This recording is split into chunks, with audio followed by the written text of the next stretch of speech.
Gold, trusted gold buyers. మీరు తాకట్టు పెట్టిన బంగారాన్ని విడిపించి ఈ రోజు ఉన్న మార్కెట్ ధరకు కొనబడను.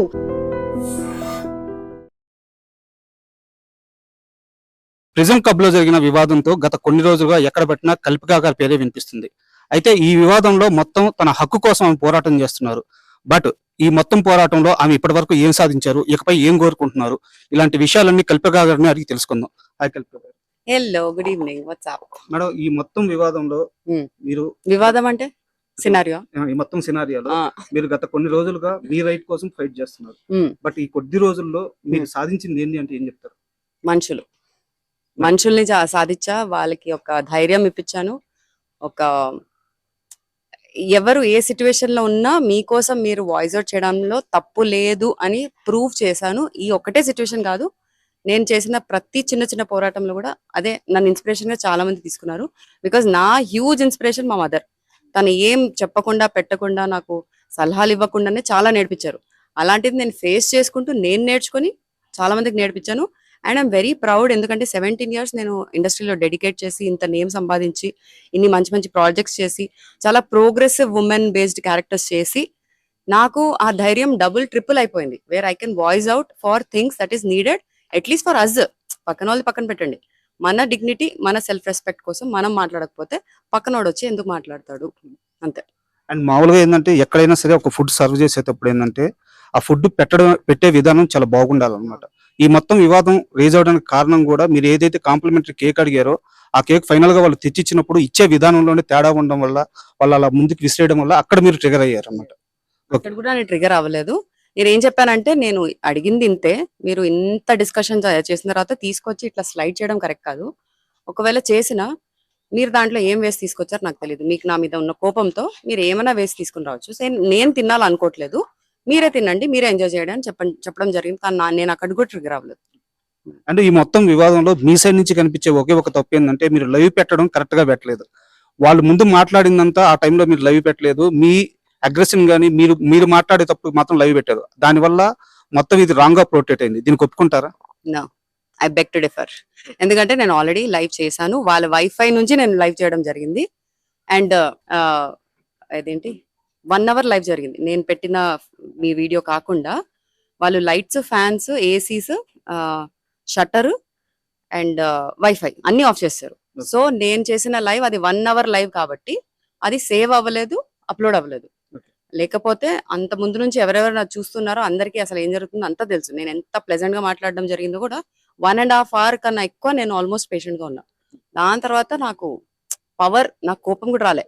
పవర్ ఉండుంటే అందరినీ తాట తీసేదాన్ని అన్న ఫీలింగ్ లో తప్ప ఇంకా నా కోపం కూడా లేదు, స్ట్రెస్ కూడా అవ్వలేదు, నేను ఏం ఫీల్ కాలేదు. ఆ మొత్తం వివాదంలో బాగా ఆశ్చర్యపరిచిన అంశం ఏంటంటే మిమ్మల్ని డ్రగ్గిస్ట్ అని చెప్పేసి వాళ్ళు మాట్లాడడం జరిగింది. బట్ మీ మీద ఇంతవరకు అటువంటి కేసు కానీ అటువంటి హిస్టరీ కానీ ఏం లేదు. ఆ సమయంలో ఎలా అనిపించింది మేడం? గాడ్ బ్లెస్ హిమ్ అని అనిపించింది.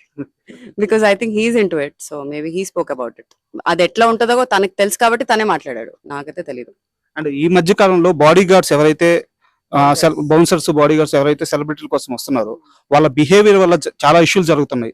దాని మీద ఇప్పటికే పెద్ద ఎత్తున చర్చ కూడా నడుస్తుంది. ఈ పబ్లో ఉండే బాడీ గార్డ్స్ కానీ వీళ్ళ గురించి మీరు ఏం చెప్తారు? ఇప్పుడు మాకు బాడీ గార్డ్స్ అనే కాన్సెప్ట్ వచ్చింది మా ప్రెస్ మీట్స్ కానీ, మా మూవీ రిలీజెస్ రిలేటెడ్ ఏదైనా ఈవెంట్స్ జరుగుతాయి. కానీ అది కూడా పెద్ద పెద్ద స్థాయిలో ఉన్న యాక్టర్స్ కానీ, సెలబ్రిటీస్ కానీ ఉండే. నాకైతే ఎప్పటి వరకు బాడీ గార్డ్ లా ఎవరు రాలేదు. కాబట్టి నేను ఫస్ట్ ఆఫ్ ఆల్ ఎక్కువ చెప్పాలనుకోవట్లేదు. సెకండ్, వాళ్ళ పని ఏంటి? జస్ట్ వీళ్ళని గార్డ్ చేయడం. ఆ బాడీని పెంచుకుంది ఎందుకు? వేరే వాళ్ళు భయపడాలని. సో అంతవరకు మీరు మీ డ్యూటీ చేస్తే చాలు. సెకండ్, ఇప్పుడు నా సిచ్యువేషన్ తీసుకుంటే నా ప్లేస్లో ఒక నాని కానివ్వచ్చు, లేకపోతే ఒక వెంకటేష్ గారు కానివ్వచ్చు, లేకపోతే ఒక చిరంజీవి గారి కానివ్వచ్చు, లేకపోతే ఒక మోడీ గారు, వీళ్ళలో ఎవరన్నా వచ్చినా, because is a more popular and known face కాబట్టి ఎవరు వచ్చినా తన పబ్కి ట్రీట్మెంట్ ఎలా ఉంటుంది? పక్కన తీసుకెళ్తారు, అందరిని హడావిడి చేసి పక్కన పడేస్తారు, బాడీ గార్డ్స్ అందరు అక్కడే ఉంచుతారు. కుదిరితే డిస్కౌంట్ ఏంటి మొత్తం ఫ్రీ ఇస్తారు, లిక్కర్ ఫ్రీ ఇస్తారు, 10 మంది తీసుకుంటే వాళ్ళందరూ కూడా ఫ్రీ ఇస్తారు. ఇంకా మళ్ళీ రండి అని కూడా చెప్పేసి బొట్టు పట్టి మరి పంపిస్తారు. బట్ ఇప్పుడు అక్కడ అలా జరగలేదు. అలా జరగాలని కూడా నేను ఎక్స్పెక్ట్ చేయలేదు. నాకు ఎవరు బాడీ గార్డులు ఏంటి, నా కండలు చాలు, నా మాటలు చాలు, నా చూపులు చాలు. నాకు point is not about the body guard. Point is ఎవరి డ్యూటీ వాళ్ళు పద్ధతిగా చేసుకుంటే ఎవ్వరికి ఏం ట్రబుల్ ఉండదు. మీరు బతకొచ్చు, మేము బతకొచ్చు. అండ్ ఈ మొత్తం వివాదంలో మీ అగ్రెషన్ చూసిన వాళ్ళు కానీ లేకపోతే మీ ఫైట్ చూసిన వాళ్ళు కానీ మీ సైడ్ స్టాండ్ తీసుకొని మాట్లాడాలి అనుకుంటున్న వాళ్ళకు కూడా ఒక చిన్న అనుమానం ఏంటంటే కల్పిక అక్కడ డ్రింక్ చేసి ఉన్నారా అని చెప్పేసి ఒక క్వశ్చన్ రైజ్ అవుతుంది. మీరు ఏం చెప్తారు దాన్ని? నెక్స్ట్ టైం మీతో ఇంటర్వ్యూ నేను ఒక చియర్స్ కొట్టి స్టార్ట్ చేస్తాను అనుకుంటున్నాను. నేను తాగేసి ఒక 3 years అవుతుందండి. దానికి ముందు తాగేదాన్ని, వెరీ రేర్ గా తాగేదాన్ని. నా ఓన్ సెటప్ లో, మా ఫ్రెండ్స్ ఇంట్లలో, లేకపోతే నా ఇంట్లలో, మా పేరెంట్స్ చుట్టుపక్కల ఉన్నప్పుడే తాగేదాన్ని. సో దాంట్లో there is nothing to even regret about it. It is a good thing. డాక్టర్సే చాలా మంది చెప్తారు యూ హ్యావ్ టు డ్రింక్ అప్పుడప్పుడు, ఇట్ ఇస్ గుడ్ అని. అది పక్కన పెడితే మ్, నా ఎనర్జీ లెవెల్స్ నాకు నేనే తట్టుకోలేకపోతా. ఏంటి, నేను మార్నింగ్ 4కి లేస్తా, రాత్రి 12 పడుకుంటా అండి. ఆ ఉన్న 4 hours ఒక డీప్ స్లీప్ లో వెళ్ళిపోయి అవతార్ కన్నా మించి సినిమాస్ చూస్తాను నేను నా డ్రీమ్స్ లో. అలాంటిది నేను రియాలిటీకి వచ్చేసరికి నేను ఏమేం చేస్తాను ప్రతి సెకండ్ నాకు తెలుసు. ఒక చేత్తో ఒకటి చేస్తా, ఒక కాల్తో ఇంకోటి చేస్తా, ఒక బ్రెయిన్ తో ఇంకోటి నడుస్తుంది, కళ్ళతో ఇంకేదో చూస్తా, ఇంకెవరికో ఏదో కాల్ లో మాట్లాడతా. ఇప్పుడు నా రైట్ లెగ్ కూడా సరిగ్గా పనిచేయట్లేదు.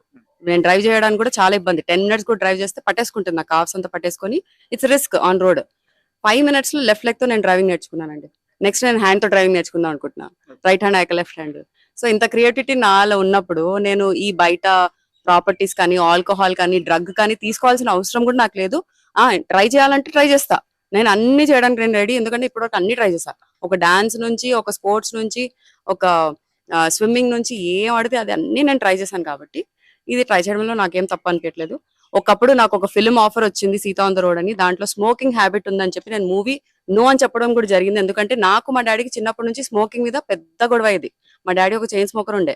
సో మీరు చేయండి కానీ ఇంటి నుంచి బయటికి వెళ్ళి చేయండి అని నా ఇది. నేనేమో ఆయన ఇంట్లోనే చేస్తా అన్నారు. సో ఇప్పుడు ఆటోమేటిక్లీ హీ స్టాప్ స్మోకింగ్. అది వేరే విషయం. నేనేమంటున్నానంటే నేను నిజంగా ఇన్ఫ్లుయెన్స్ అవ్వాలంటే నేను ఇంట్లోంచే ఇన్ఫ్లుయెన్స్ అవ్వచ్చు. నేను అక్కడ కూడా ఇన్ఫ్లుయెన్స్ అవ్వాలి. మూవీ కూడా నేను నో చెప్పడం జరిగింది. కానీ ఆ క్యారెక్టర్ నాకు చాలా రెజొనేట్ అయ్యి నేను నాలాగా నేను బిహేవ్ చేయగలుగుతున్నాను కదా త్రూ సినిమా, త్రూ ఆర్ట్. అలాంటప్పుడు ఎందుకు చేయొద్దు అని 2 days తర్వాత మళ్ళీ నేను కాల్ బ్యాక్ చేసి ఐ విల్ ఫేక్ సిగరెట్, నేను ఫేక్ గా నేను తాగుతా, నేను ఖచ్చితంగా చేస్తా, నేను రాయల్ ఎన్ఫీల్డ్ నేర్చుకుంటాను. 20 minutes రాయల్ ఎన్ఫీల్డ్ నేర్చుకోవడం జరిగింది. So I'm up for challenges and experiment. మీరు ఒక గుండు తీసి మీరు ఒక క్యారెక్టర్ చేయండి, టక్కని చేసేస్తాను, నాకు ఏం ప్రాబ్లం లేదు. అండ్ మీరు మూవీస్ గురించి చెప్పారు. గత 15 ఏళ్ళుగా 17 ఏళ్ళుగా మిమ్మల్ని చూస్తూనే ఉన్నాము. మీరు చేసే మూవీస్ కానీ అండ్ బయట సొసైటీ పరంగా మీరు చేసే సేవా కార్యక్రమాలు కానీ చాలా బాగుంటాయి. అండ్ ఈ మధ్య కాలంలో ఇంత బెట్టింగ్ యాప్స్ గురించి సోషల్ మీడియా ప్రమోటర్స్ చాలా మంది బెట్టింగ్ యాప్స్ ని ప్రమోట్ చేసి కూడా డబ్బులు సంపాదించారు. ఇలాంటి ఏ వివాదంలో కూడా కల్పిక గారు ఉండరు. కల్పిక గారు ఏంటంటే బయట సమాజంలో కొన్ని బాధ్యతలు నిర్వర్తిస్తారు, తనకు నచ్చిన సినిమాలు తీసుకుంటారు. బట్ బయటికి వెళ్ళలేక కొంతమంది మనుషులతో మాత్రమే ఆమెకు వివాదాలు వస్తున్నాయి. ప్రతిసారి ఇలాంటి వివాదం వస్తున్నప్పుడు ఇండస్ట్రీ తరపున పెద్దలు మీ సైడ్ ఎందుకు స్టాండ్ తీసుకోవట్లేదు? ఎందుకు స్టాండ్ తీసుకోవాలి? నేనేమైనా వెళ్ళి వాళ్ళని హెల్ప్ అడిగానా? వాళ్ళ వర్క్ వాళ్ళు చేసుకుంటున్నారు. నాకు నిజంగా వాళ్ళ సపోర్ట్ కావాలంటే నేను రేపు ఒక ఫిల్మ్ డైరెక్ట్ చేశాక, సార్ మీరు వచ్చి జస్ట్ ట్రైలర్ చూడండి సార్, లేకపోతే లాంచ్ కి రండి సార్, మీ 2 minutes టైం ఇవ్వండి సార్, అక్కడ సపోర్ట్ చేయండి అని అడుగుతా. That is a progressive way of asking support. నేను వాళ్ళేదో మిస్అండర్స్టాండ్ అయ్యి నా మీద వాళ్ళు ఏదో పగ పెట్టుకొని నాతో సీన్ క్రియేట్ చేసిన తర్వాత వాళ్ళ సపోర్ట్ నేను ఎందుకు అడగాలంటాను. నేను వాళ్ళ పనిలో వాళ్ళు ఉన్నారు. నాకు సపోర్ట్ కావాల్సిన టైంలో ఒక్కరు కాదు 100 మంది వస్తారు షేర్ ఖాన్ లో. సో అండ్ ఈ మొత్తం సినారియోలో మీరు ఫైట్ చేసింది ఏంటంటే మీ హక్కు కోసం ఫైట్ చేస్తే, ఇక్కడ ఒక లేడీ డ్రెస్సింగ్ గురించి కానీ, ఒక లేడీ ఏ టైంకి బయటికి వెళ్ళాలి, ఏ టైంకి వెళ్ళకూడదు, ఇలాంటి కామెంట్స్ అన్ని వినిపిస్తున్నాయి. ఈ కామెంట్స్ విన్నప్పుడు మీకు ఎలా అనిపిస్తుంది? ఫస్ట్ ఆఫ్ ఆల్ మనకి సాఫ్ట్వేర్ కల్చర్ స్టార్ట్ అయినప్పటి నుంచి మనకి నైట్ షిఫ్ట్ అనేది అందరికీ తెలిసిందే, తెలియంది ఏం లేదు. దాంతో పాటు చాలా మందికి జాబ్ ఆపర్చునిటీస్ పెరగడం జరిగింది. ఎస్పెషలీ ఉమెన్ బయటికి వచ్చి జాబ్స్ తీసుకోవడము, ఇంట్లో పోరాడైనా తీసుకోవడం జరుగుతుంది. అండ్ నిజంగా ఏమైనా జరగాలంటే దానికి ఒక నైట్ టైం అవసరం లేదు, ఒక డే టైం అవసరం లేదు, ఒక ఇల్లు అవసరం లేదు, ఒక ఆఫీస్ స్పేస్ అవసరం లేదు, ఒక బాత్రూమ్ అవసరం లేదు, ఒక షాపింగ్ మాల్ అవసరం లేదు.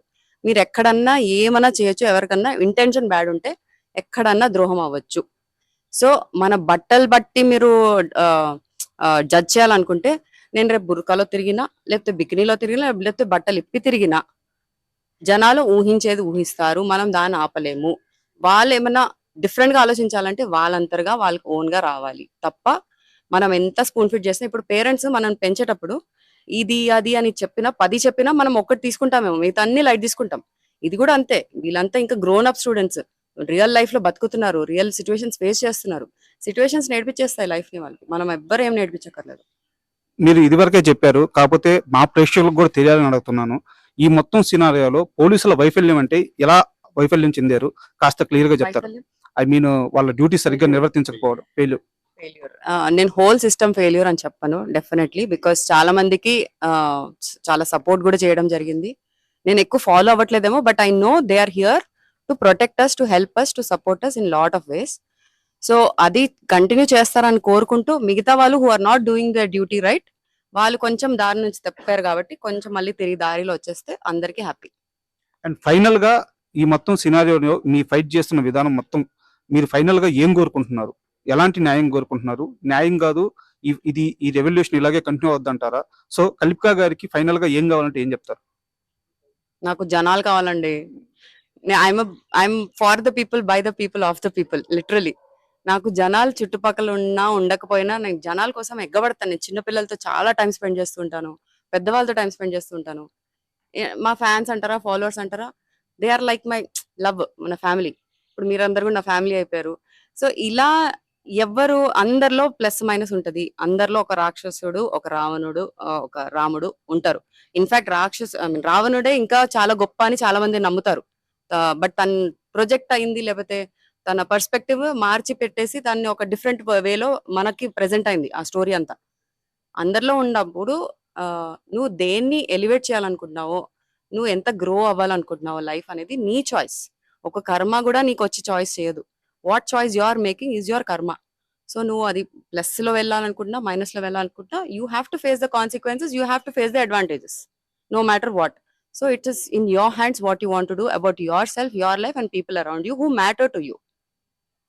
అండ్ ఫైనల్ గా క్వశ్చన్, బిగ్ బాస్ లోకి వెళ్ళడానికే కల్పిక ఇదంతా చేస్తున్నారా? Yes, yeah yeah.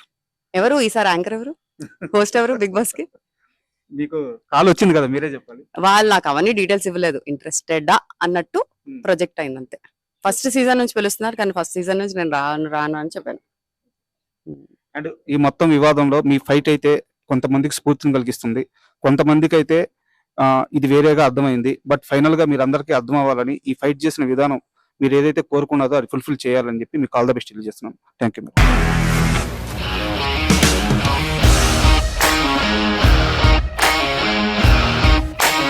ఇండస్ట్రీలో కమిట్మెంట్ ఇష్యూస్ వస్తే నీకు కూడా వచ్చినట్టు? మార్నింగ్ తీసుకెళ్ళాలంటే కొట్టి పడేస్తారు.